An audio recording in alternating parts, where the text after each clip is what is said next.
Muktar Mohammed, the CEO of Finance with Muktar, joins us now to bring us perspectives on this. Muktar, good morning. Good morning. Just a few days ago, we were talking about this, and here we are. One would say that more than the real economic issues, that panic and speculation is what is driving this volatility of the oil price right now. What do you say? Yeah, I think so. Panic, that's the word, especially on the part of Nigerians. And thank God the Minister of Finance came out yesterday to say there's no need for us to panic, but there is need for us to be worried. There's a difference in between being panicked and being worried. Okay. There's need for us to be worried because our revenue is actually dwindling and it's not looking good at all. But if you look at what happened on a Monday, the oil price actually fell as low as $30. At the point, it got to 36 point something dollars before it get down to 33. So, and when you look at the oil price, it's a war. It's a war between Russia and Saudi Arabia. So those are things, and both of them are members of OPEC. So those are things that will be resolved. But Russia is not an OPEC member. Yeah, it's not an OPEC member, but they already have the synergy cooperation between them and OPEC. And Russia has even said we are open to discussion. So that makes it a little bit better for the oil-producing nations. But then the challenge is that there is a problem that has to do with coronavirus, which has reduced economic activities, just like your report said, in most of these European nations who happen to be one of the key consumption of Nigerian products. So that is the major challenge. Now, in terms of our foreign reserves, are foreign reserves going to go down? Definitely, yes, because we've seen the reserve drop from a high of about 45 billion to a low of about 36.6 billion. Is there a need for the devaluation of the currency? It's too early to think about that because with the current reserve that they have about 30, the current reserve is over about 6 point something billion dollars. So with that, it's able to take care of our defense of our currency for the next 6 months. Within the next 6 months, things can get better, things can get worse. But if you look at the prediction all over the countries, you realize that they are saying that oil price will hover between $40 to $45. Yeah. And if it gets to $45, that's a benchmark that the CBN have set for them to be able to maintain the defense of the currency. But when it falls below that in the next 3 to 4 months, then there's cause for worry. It's a serious crisis. We've also seen countries, seeing as this is an international problem or challenge, we've seen countries, scrambling around, looking for precedents in the past. For the Nigerian case now, we came out of recession a few years ago. Can we say that experience and this experience, if you remove the health angle, they're on all fours together, or do we have something we can at least relate with to assure ourselves that we'll come out of this season? Definitely, we have. Nigerian CBN have been very ingenious in terms of managing the volatility of the exchange rate, and I think that they will not just sit down and watch the Naira slide. So if you remember, sometime in 2015, we had that challenges when this new administration came into power, and the dollar was as high as almost 500 Naira, almost getting to 500 Naira for a dollar. And they came up with this import-export window, which makes it like the market value of the currency. So you are able to bring in your currency, especially to attract foreign investors into the Nigerian economy, which will come with this foreign currency, the dollar especially. That helped us to guide against the sliding of. Immediately that window came in, you saw that there was stability in the exchange rate. Would they be able to do that now? With the scenario between 2015 and 2014, is it the same? I think it's a little bit better now compared to where we were. Remember also we had oil price at $30 to $32 per barrel at that time. So we won't say, but I know the CBN will always come up with something, and they have done it before, and I think they are working on something. And what is happening now, we are braving on speculation and panic, and so that's why you see the exchange rate is going from, it's fluctuating between 367, or some area yesterday it got so as high as 372, 375. But there's cause for worry, but no panic. All right. Well, okay. One would say maybe it's just the semantics of it. No need to panic, but there's a need to be worried. But the point there is, 2020 budget, the federal government has made the move to try to look at the figures, the benchmarks, and all of that. How much of a threat is the budget under? big threat. Wow. Big threat. Because even at the day the budget came into Existed. You remember on this program here, I told you that they are too over-ambitious. We put the benchmark at $55 per barrel. By the time it went to the House too became more ambitious and raised it to $57 per barrel. Then we knew there was a problem, because at that day that the budget was being presented by the president, oil benchmark has fell to $50 per barrel. That was a red flag. But we didn't see it. We were looking at, and then we didn't look at the production level, that OPEC is going to cut production level also. So it was part of the government were not being strategic in their thinking. And the legislators, which is supposed to be a balance of the government, were so much involved thinking of the project that the government were going to do. So we haven't the borrow. They think the government can go out and borrow more. Now, the challenge with borrowing is, if there is devaluation in the currency, we'll have a big problem. Because that means the exchange rate will go high. That means then our debt level will also go high. Because presently the CBN and the government is using the official rate of 305 to maintain our debt level at the current level. So any spark in that exchange rate, that takes our debt level high. And then we will not be talking to debt to GDP, because debt to GDP will definitely come down. So we'll have two monsters fighting: debt to GDP high, debt to revenue low. All right. We have to leave it here now.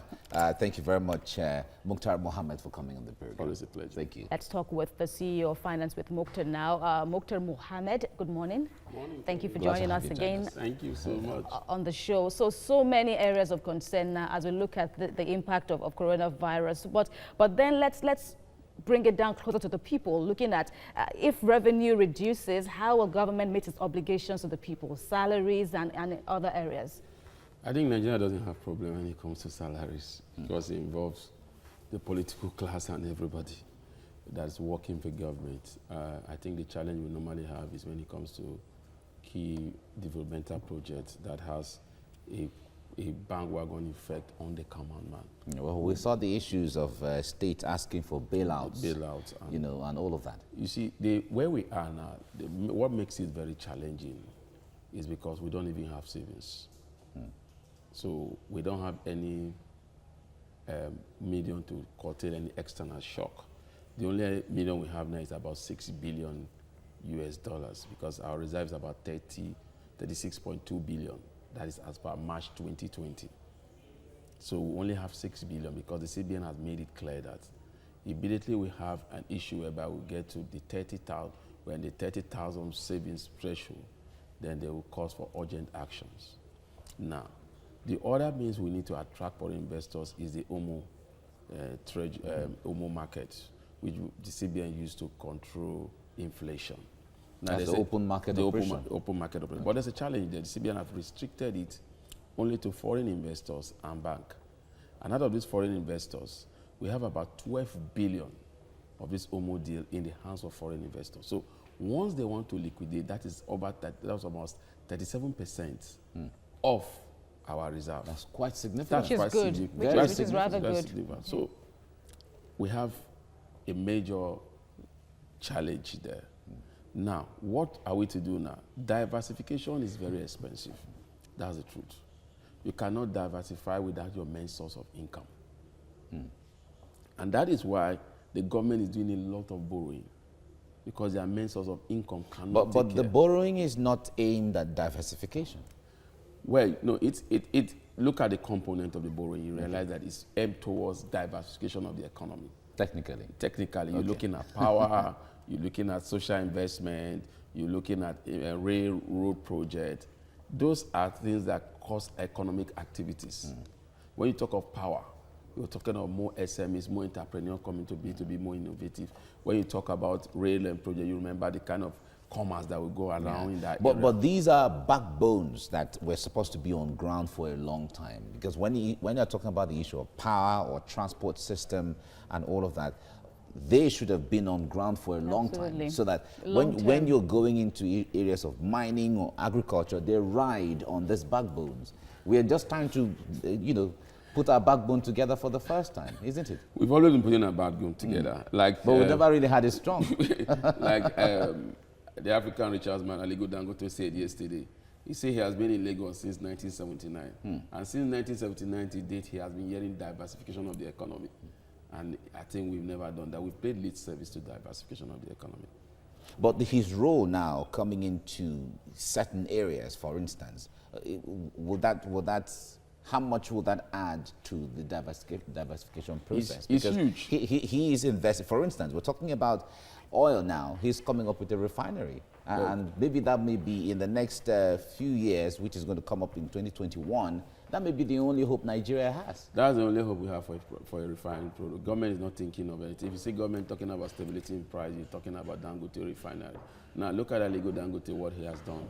He has tried to diversify the economy in his own way.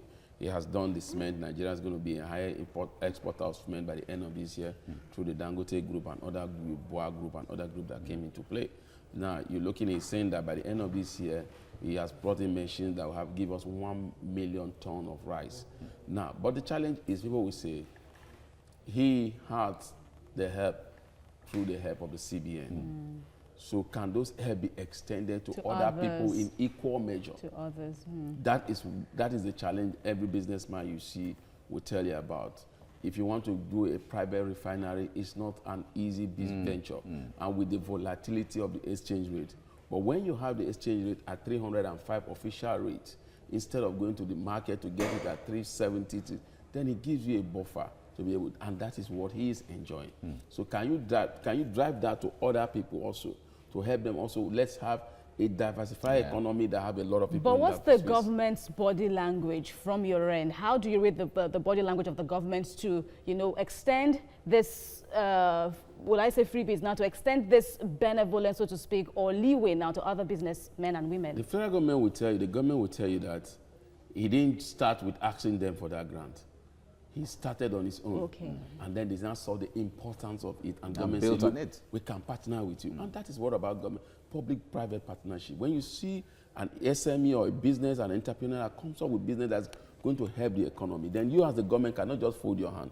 You need to come in and see how you can help, because it's going to provide job, it's going to reduce. Look, when Dangote, the Dangote refinery comes into play, it's thinking of providing about 3 million food products in a day. That would take care of the consumption level. Now, the NNPC managing director was saying yesterday that the cost, why Saudi Arabia and others are able to bring down their cost of it, was because of the cost of production, which is with about $5. While the cost of production of Nigerian crude is about $17. Then you now think of transportation. Exactly. But when you get that production cost down, and you have a local manufacturer producing it here in Nigeria, then the cost will drastically come down. And then, looking at our forex, what really is driving our currency the CBN using our hard-earned foreign exchange to defend the currency, you realize that it's for the importation of petroleum products into the nation, because they want to make sure that these people that import this product have this forex at the official, at least the market value rate of 360. So they need to maintain that, because the higher the rate, then we come to the challenge. The challenge of petrol subsidy. Yeah. Muktar Mohammed, thank you very much. So that's much, all. so That's much. all we have time for. It's always good to have you, Thank you very contributing much. to the program. Let's talk now with Muktar Mohammed. He's the CEO of Finance with Muktar. Hello again. Thank you. Glad to have you join us. Thank you for joining us. Great. But let's look at the angle of this 50-something cargoes said to be stranded abroad. Now, what's your perspective to this development? Well, it's all about oil glut. So the demands are not there at the moment. So we have more supplies we now. have more supplies now. So it's normal. Business moves both on demand and supply. So it's a situation that will be overcome over time. It could take a longer time. Of the 50, like the NNPC group managing director said. But beyond the optimism that many are sharing, can any good come out of all this impact of this disease on the Nigerian economy? See, in economics terms, the only constant thing is change. And change is the catalyst for growth in any economy. Opportunity for growth is change. No matter the kind of change? No matter the kind of change. It's either you're changing for the positive or you're changing for the negative. So now that boils down on policy of government. Is this the right time for Nigeria to begin to think inwardly? Yes. The good thing about this is that when you look at 2015, when we had the oil price at $29, $30 per barrel, you need to look at it at this perspective that at that time, the key revenue driver was oil, and it was almost like 99%. Now the government is looking at other revenues. You look at the value-added tax revenue. There are other revenues, and they've been able to develop the agricultural sector. At that time, the GDP of the agricultural sector was even less than 1%. So what we're saying now is a challenge that has to do with our debt servicing. That's where the bigger challenge will come in from. Not to do with government having revenue. Because the revenue that government is going to, if you look at the budget, even if the oil price was about $57 per barrel proposed by the government, realize that about 2-point-something trillion was going to come from the value-added tax space as space. So they were already contemplating the drop in the cut in production and trying to diversify from depending so much on the oil price. That is the difference between now and then. But now, can we summon these challenges? It's surmountable, but it's going to take a lot of work because now, according to the reports, every day, those oil-producing nations like Saudi Arabia, like Kuwait, and like Qatar and others, we lost about $500 million daily. That is the report that came out yesterday. Now, Saudi Arabia is also prone to the drop in oil price because their economy depends solely on oil. But what Saudi Arabia have done was to diversify their economy using their sovereign wealth fund to invest in other areas in other economy. So they are able to keep their currency at the rate it is because they have enough buffer to defend their currency. And that was what afforded them to dispose their oil even at $22 per barrel. Yeah, that what? Cost of production was low, and cost of production well back to the reason that we keep on talking about infrastructure. We keep on talking about power. We're talking about security. Those are what bring cost of production low, not in the vibe of the productivity or the technology driven when it comes to crude oil. It's the environment that you create will definitely bring cost of production low. Well, we often talk about this diversification as it being the formula for us to become prosperous and then also avoid the shocks from the international market, especially when it has to do with crude oil. If we have to take that step now, how long would it take Nigeria to stabilize and gain the benefits of diversification? We're already getting the benefits in other areas, like the agriculture area. The borders have been closed. We had, just as I said, there is panic. Remember when the border was closed, we had panic, cost of rice, everything went up. And now we are beginning to see stability in terms of price and everything. So the same thing will happen. Now, diversifying your economy is not a day job, it's not a year job, it's not 2 years job. You said it's expensive. It's very expensive, it's very complex. You need to, after you diversify, you need to look at competitive advantage. You need to begin to look at where's my strong area. Then you need to look at inwardly. Are you diversifying so that you become food sufficiency first before the society begins at home? When you begin to feed your people, then you begin to think of export. Our textile industry will be able to provide clothing for us. Our manufacturing industry, are they properly ready to give us goods and services that is commensurable with other goods and services we get other parts? Because the world has become a global business, a global village. You know, before you made in Taiwan, made in China, but now what people are looking at, world competitive advantage. That's what we have gone in the 4th industrial revolution. All right. And very soon we'll begin to see made in Nigeria in so many of those. Muktar Mohammed, thank you so much. Thank you. Great.